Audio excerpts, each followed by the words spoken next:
welcome to the Unreleased, the Design Research Podcast. This podcast exists to help map, broadcast, and promote design research worldwide. The Unreleased podcast is brought to you by IAD, Universidade Europeia, and UNidCom. To know more, visit unrelease.unidcom-iade.pt. That's .unidcom-iade.pt. In this interview, Emília Duarte talks to Lesley-Ann Noel, a Trinidadian design educator and the Dean of Design at the OCAD University.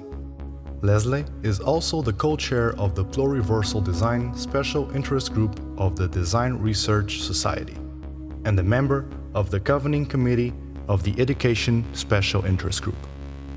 She is the author of Design Social Change and the co-editor of the Black Experience in Design. She has developed tools for critical reflection such as the Designer's Critical Alphabet and the Positionality Wheel.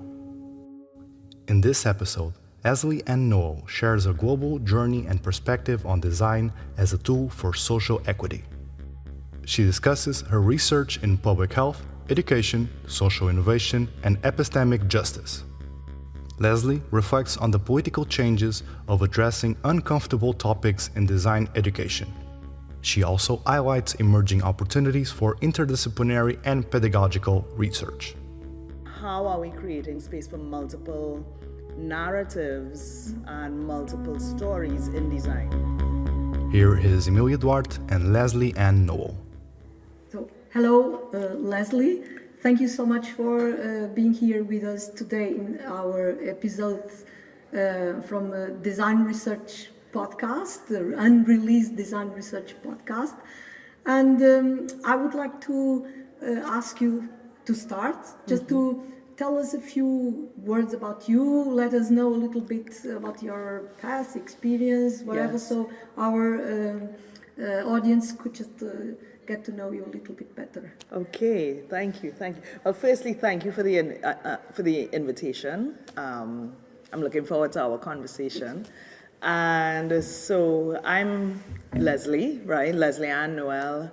I'm from Trinidad and Tobago in the Caribbean, and I was always interested in art or design, right? I knew maybe by about my mid-teens, 14, 15, I knew it was more design I was interested in than art. But in our school, we had these streams, and I used to always be in both. And at some point, I dreamed of doing industrial design, like when I was maybe in my last year of high school, so maybe about at age 17. And it just seemed like something that I would never be able to do, coming from a small island in the Caribbean.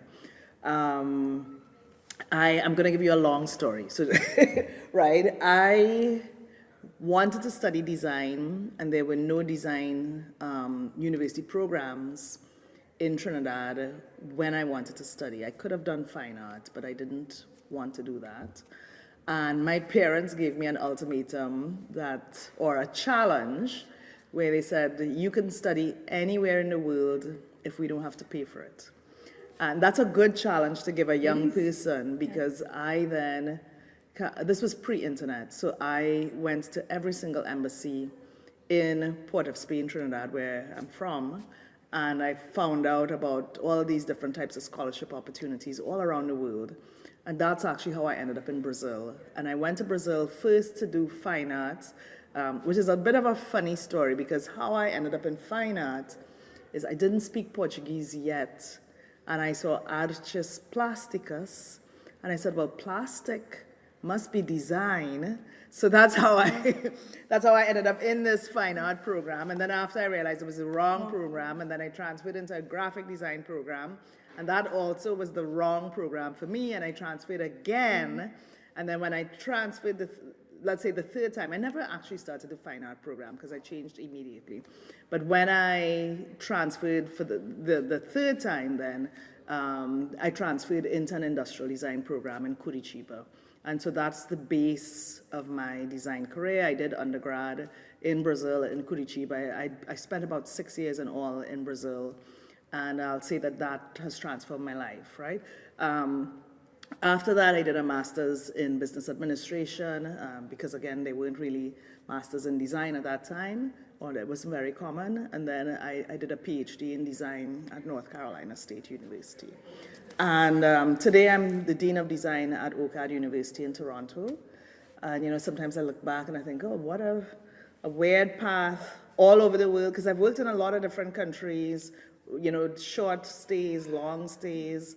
I've lived in a lot of different countries, and yeah, now I live in Toronto, which is actually a really good place to be because it's just such a diverse city. So it seems like Brazil, it seems like Trinidad, it seems like all of these other places that I've lived in before at the same time. So do you see now, when you look backwards, it was an advantage?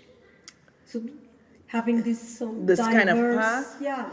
Do you see it as an advantage now? Yeah, it's definitely an advantage in the role that I am in now. It might have been a disadvantage, or not really an advantage in my previous role. So now as the dean, I manage 6 different programs. And because I've had such like a circuitous path in design, and I started programs and dropped out of programs, and you know, I have really a wide range of experiences, and I literally have some kind of professional connection with each of our 6 programs. So it means that I'm able to have conversations across the programs, because I've lived in so many different places. I can always find a point of connection with people I'm talking to, because maybe they're somehow from Latin America, or from Brazil, or from Kenya, or you know, and so the kind of path that I've had, which has a lot of change in it, means that today I'm a good listener and a good, you know, I really understand a lot of people's experiences, or I have connection points to be able to talk. Is easier for you to become empathic? Yes, because of the range of experiences. But where it has been a disadvantage is because then I haven't been able to go deep. You know, and I look sometimes at other people's research, and I look and I think, wow, they have spent 30 years studying phenomenon X, and I haven't had that experience because I've been shifting, and you know, I've been in kind of constant flux. So my expertise is breadth, where other people's expertise might be depth, and I don't. So let me ask you this: probably, as in your current position as a dean, you also need to have a strategic vision on research. What kind of research you intend the school to engage more or less? I don't know. I would love to learn a little bit more about that. But you yourself as a researcher, you for sure you have your own interests. So could you just let us know a little bit about those interests? Maybe yours and the schools. The schools. I don't know. Just let us know a little bit more about that. So I think that there are so many possibilities in design research, and so it is exciting to lead a school that that could still benefit from, you know, a research philosophy and strategy. And, you know, because where we are right now, our school was very practice focused.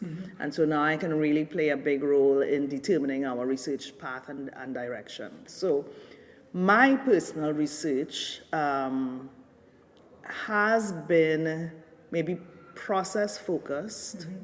And actually I had an interesting conversation with someone at the conference today, who you just interviewed, right?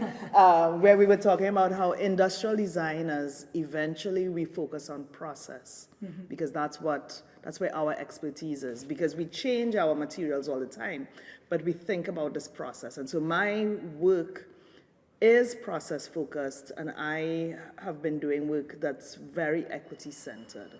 So about racial equity. When I had PhD students, I worked a lot in disability spaces or trauma-informed design. So I'm always thinking of a design process that is somehow centering people who are not being well served by generic processes. And then tied to that, or in the same bucket as that, I have been working in social innovation, because I think that that's where a lot of these equity-centered processes are very relevant, right? So if I wasn't working where I am now, maybe my own research, or actually I could talk about my last university, where I had a pretty clear research story or research narrative. My general research was about equity, and I worked in 4 different spaces. So I always collaborate with people in public health, because we are trying to get equity-centered health outcomes. And my work was about how could we use design methods to help people understand their public health experience more, or to help people communicate their public health experience, right? And that was some work that I started at Tulane University, and I really enjoyed. The other area that I worked with was in education equity. So using the way we think and learn as designers, so using design pedagogic strategies to see how that could provide more people with a better educational experience. And so the work that I was trying to do was about youth, Black youth, and STEM, because of course everybody wants young people to have STEM education, but I was using then design strategies and design making and scenarios and personas and all of that to get young Black youth excited about science education. So education equity, I was working in social innovation, so that's a different kind of equity where you're trying to think about better cities. So I worked in civic innovations, social innovation, and I worked with cities in that work.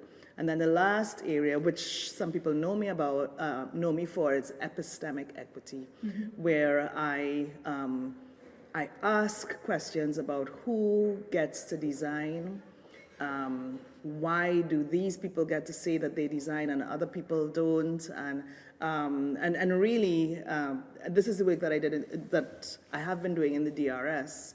How are we creating space for multiple narratives and multiple stories in design? So a lot of the work that I do in that area is about making sure that people don't think that there's only one way to design, and really shining a light on diverse design practices. Even if these practices have different names, they're not called design, but they are in fact design practices. So kind of shining a light on design practices all over the world. Can you just talk about one or two of your flagship projects? Oh gosh. Can you just name one, or just talk Well, yeah, okay. I'll talk about the one that I talk about the most, and some people will be like, well, you can move on from there, right? But so for my PhD work, I was trying to create an well, I'm getting tongue-tied. It was about empowering education, and I was using education research, so like the work of Ira Shaw, of course Paulo Freire, Michael Apple, all of these education theorists, and I was trying to build a design curriculum that would then create the sense of agency for children, right? So I worked with children between the ages of 8 to 12 years old, and I wanted them to understand actually they make the world, which might be an oversimplification. But, you know, very often when you're poor, you're rural, you are on the fringe of society, you might not always be able to see the agency that you have. And this curriculum was about that. So the children had to start off critiquing the world, deciding where they wanted the world to go, and then they had to actually propose a design solution to the things that they said that the world needed, right? And I did that work a long time ago, but the reality is that that work still, it still follows me today, because it's the way that I do my social innovation work, where first off we really start critiquing and really talking about what's terrible, and then we move into a visionary space of imagining, well, what is it that we're really trying to get to? And I think that where design has I'll call it a superpower. I know some people don't like us to say that, but where we have a superpower is that the designer can imagine a state that doesn't exist. Some people just remain in the critique and they just complain about, oh, life is bad and things are hard. But when you are a designer, you actually have some more agency because you can dream of the solution and you can think through all of the details that you need for the solution. So the work that I've been doing, the work that I continue to do builds on that. But that was the start, where I was trying to see, is there a way that we could get people to dream beyond what might exist, what they might think is possible, and yeah. That's interesting. You mentioned the DRS, so I know you are part of this society. Can you just tell us a little bit why it's important to participate or to be part of the society? What the society's role could be or should be in the future or nowadays or in the near future? How do you see this? So I'll say the DRS should pay me. This will stay in the podcast. But I think for a young designer or a young design researcher, joining an association like the DRS can be really transformative, right? So I joined the DRS in the first year of my PhD. I think I had been to one other DRS conference before, but I wasn't a member. When you are a student, 3 years of membership of the DRS costs the same as 1 year of membership as a professional. So I encourage all graduate students, whether in master, join because it's cheap, right? And it then puts you in spaces where all of the rock stars and quotes of design research are, and you can have real conversations with them from very early on. And that I also think is transformative because, before I did my PhD, I used to think that books were written by dead people. I mean, that might sound funny, but you know what? Actually, the real point is that in my mind, coming from this small island in the Caribbean, the people who put their knowledge into books were far away, and they weren't part of my... Unreachable. They were unreachable. They weren't part of my real world. Yeah.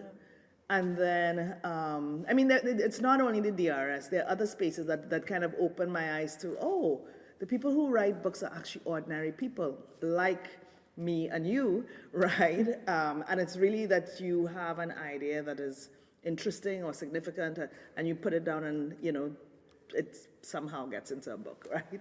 But so being in the DRS kind of demystifies some of these people who you might put on a pedestal, and it also allows you as the young researcher to understand where you might fit in the world of research. So it means that you can form communities with other people.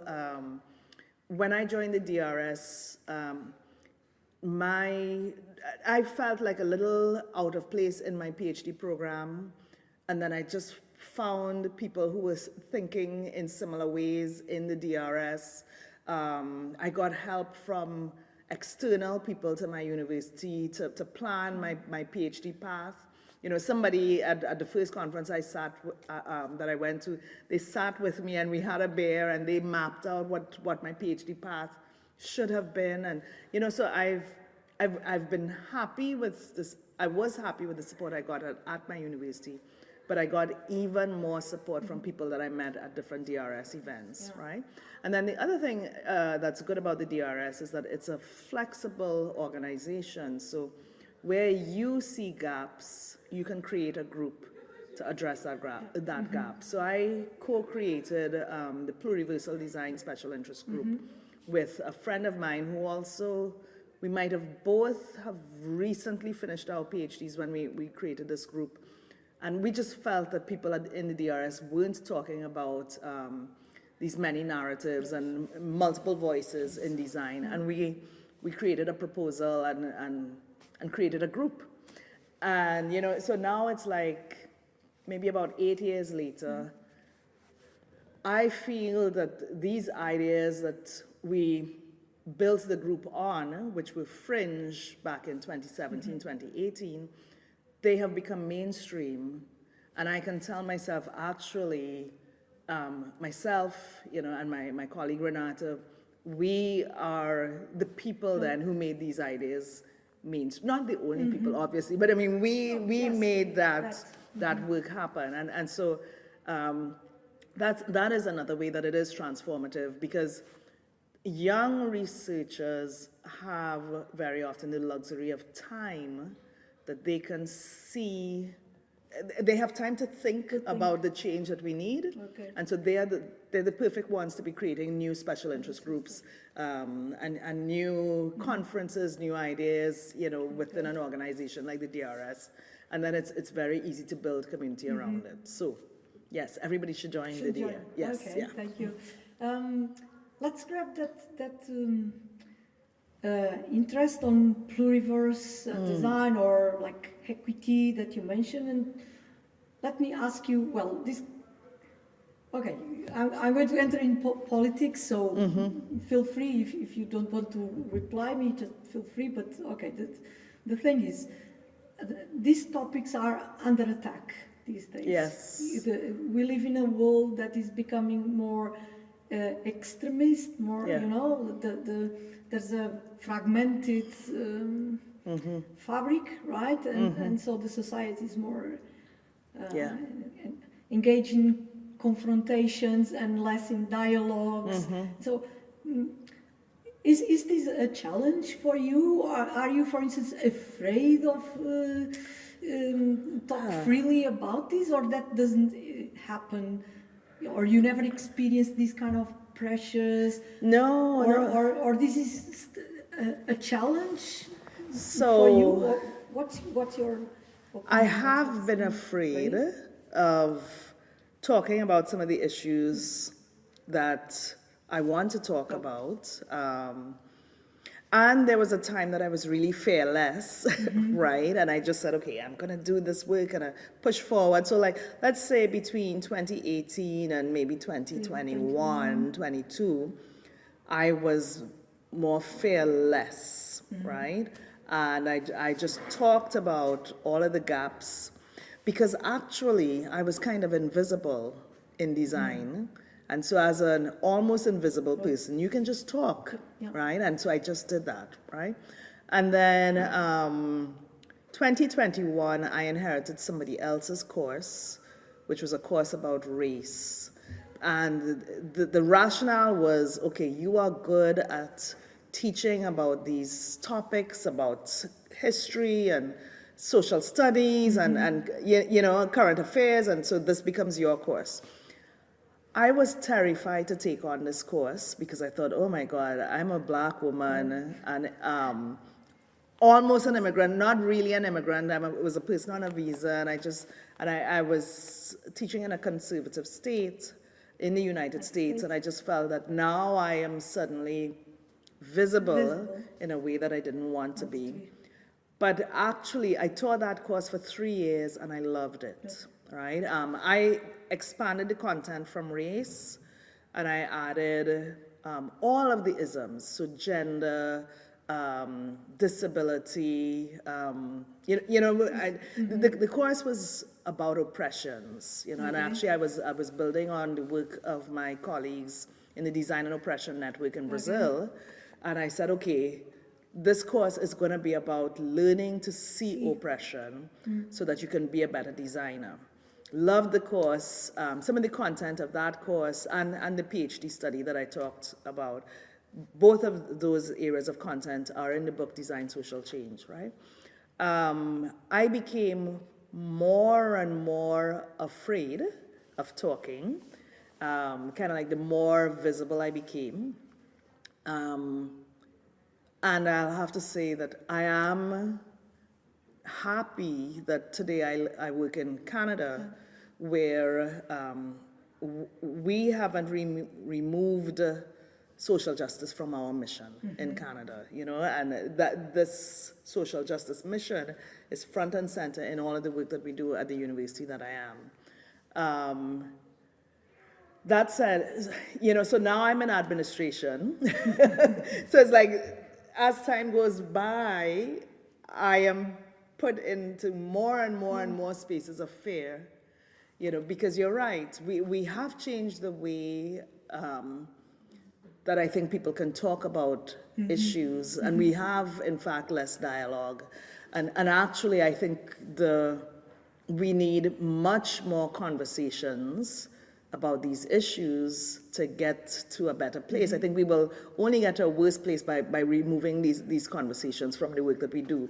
You know, and anytime people ask me about what I feel needs to change in design education, you know, I think back to my own design education. I lived in a political, well, we always in a political time, but I lived in a very politically active time. I studied in a very politically active time in Brazil, but I found my design education was not political enough. And I think that you know, like if people say, what do we need for good design education? And I think we really do need a lot more conversations about society and politics, and because they do affect, you know, if you're a product designer, your products sit within a society with all of this political context around you, and you have to understand it much more. Yeah. I think I forgot part of your question, but you No, might. never mind. Yeah. Well, just to share a little bit with you my experience, last year I organized a colloquium on slavery from the design perspective. And the idea was to talk about ancient and, I don't know, modern and current slavery processes. And so not to focus on a specific age, right? But to look in a more longitudinal perspective. And one of the things that shocked me was that I tried to invite people from design to participate, and I couldn't find that many. Anybody, So no, some of them participate, but just a few. The majority they participate from history, as obviously, but also from law, for instance. It was also interesting. And then my colleagues from the design school, they asked me, why this topic? Where do you want to get with this? Why are you promoting this? And I thought, no, because to prevent these things or to fight these things that still happen in a different way, right? But they are still taking place. We need to understand the past. Yes. And sometimes what I see is that the designers are not open to these transdisciplinary approaches or approaches that are a little bit out of the mainstream. And so I don't know if you've been challenged by this kind of topics. But for instance, this shocked me a little bit. So there's a kind of a prejudice inside the design as well. They said, no, this is not the topic I want to explore. Every topic is... we need these topics. You know, some of us still think that our work is about making pretty things, and it's not, right? There is a quote that I'm thinking of, and I can't remember. I can see actually the author of the quote, but I can't remember their name now. But the quote is that you cannot change the world if you cannot see the world. And so that's, like, you know, when people ask me, why do we have to talk about all these isms, and why do we have to talk about this stuff? It's that the reality is we don't see them. You know, like I could give you another sentence that one of our famous writers, novel writers, Saramago, it's a Nobel Prize, and he told something like this: if you want to know the island, you need to leave the island. Yeah. So it's more or less the same thing. So if you want to understand design, you need to leave. design Yes. and look at it from Yes. outside. Well, I think so. I've always had an interest in politics and society and things like that, but didn't really have the theoretical base to question things. But even when I was a furniture designer, and I even used to think, long ago, I used to think, well, how can I teach furniture through a critical lens, for example? And so I think, if you are, let's say, a critical furniture designer, maybe you have to reflect on where are the materials coming from? How are these materials collected? You just talked about slavery. Is there slavery in the manufacturing process in a visible or invisible way, right? I went to a talk recently that somebody gave where the whole talk was them in conversation with their AI, their AI bot. Yes. And I was so disturbed in the presentation because there was a clear master-slave kind of relationship, but this person couldn't see it, And so to me, like, that's why we have to talk about these things. Even the unpretty things, so that we don't replicate these phenomena in the work that we do. Or, we could clearly see things and say, okay, we need to stop this. We need to make sure that this product is more circular, that there's no slavery here, this is trauma-informed. It's a lot of stuff for us to hold in our heads, but we need these conversations. And we need to figure out who else we need to be having conversations with. So I'm organizing an initiative, I call it Unlikely Dialogues. So the idea is just to engage people in these dialogues, not only selecting topics that are unlikely design research topics, but also to join people from areas that otherwise won't sit at the same table to engage in a conversation. So that is interesting. Yeah. Well, we are reaching our end. End, but I would like to end by asking just the very last question.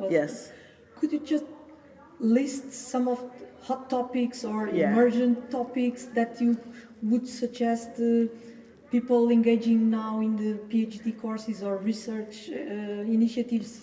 You would suggest them as a...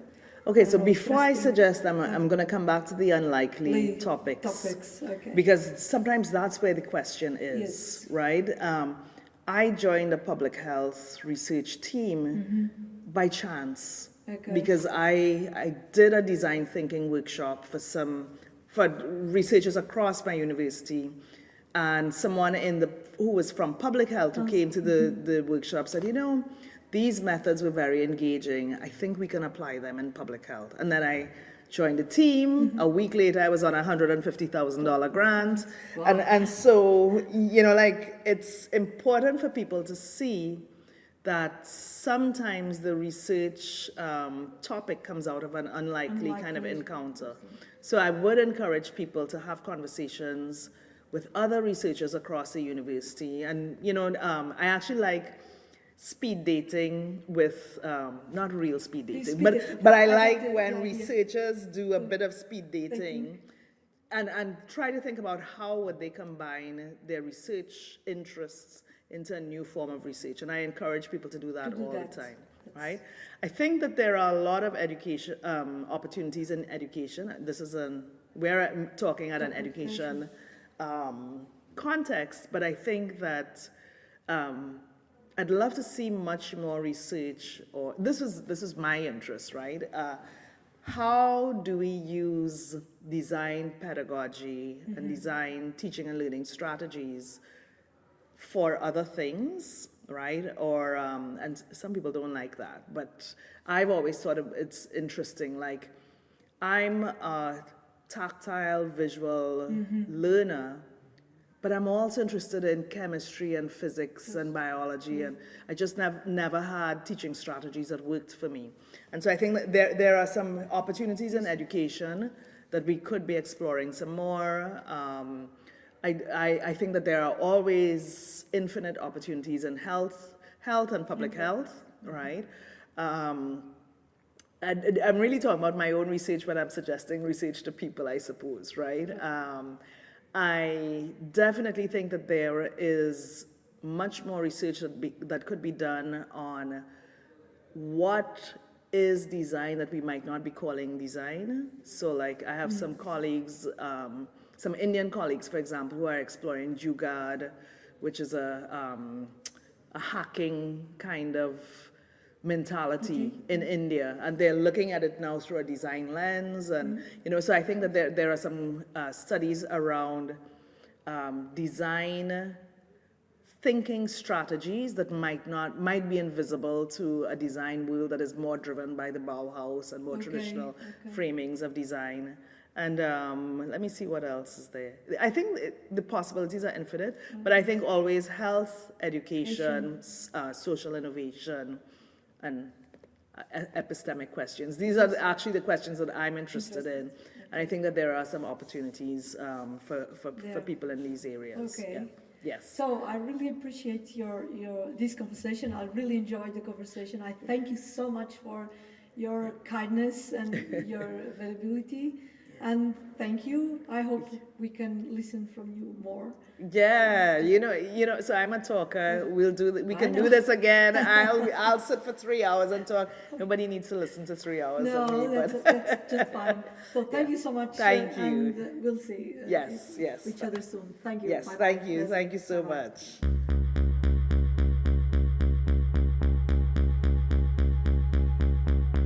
If you like what you heard today, please subscribe to our podcast on the main platform.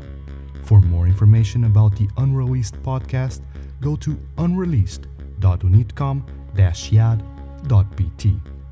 There, you can find all the episodes and more information about our guests. Unreleased podcast is the result of the work of the Students of Design Culture and Practices course from the PhD in Design program of IAD, Universidade Europeia. It's produced and edited by UNidCom.